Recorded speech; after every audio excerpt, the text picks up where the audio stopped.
It's important that Elliott is heard and that people hear what Elliott has to say.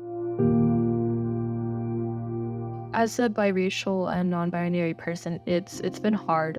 The idea of gender identity was kind of always there, and already at a very young age feeling that I didn't fit in.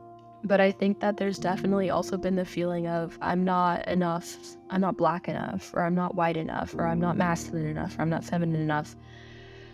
And I think that has been a hard road to go down. As I grew up and learned more about the LGBTQ community, I really found people, their stories, their experiences similar to how I felt. Elliott came out to us in middle school, which is already a chaotic, challenging time for children. It was rough because the answers I was getting weren't acceptable to my parents at the time. And the answers I was getting almost at the same time weren't acceptable to me. I was getting things like, maybe it's a mental disorder. You just understand you don't love a kid any less, and you go with it. And you always just want to make sure that they're making informed choices. It was always just, how do I figure out who I am?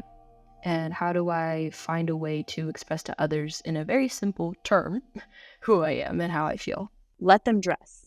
Let them call themselves. Let them, whatever the let them is, it's not hurting them. It's actually helping them present who they are, who they feel that they are. Let them go through the process. And so the idea of just wanting my child to be happy and to be secure in themselves and whatever that looked like. Social justice isn't just what we do, it's who we are.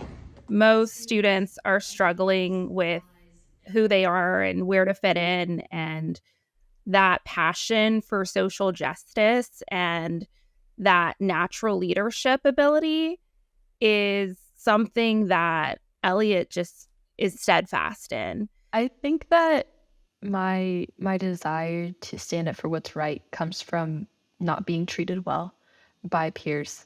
I speak up for the little guy, and I speak up for myself, and I speak up for friends and family and community members who I've never met before who are dealing with discrimination and don't have the avenues to talk about it.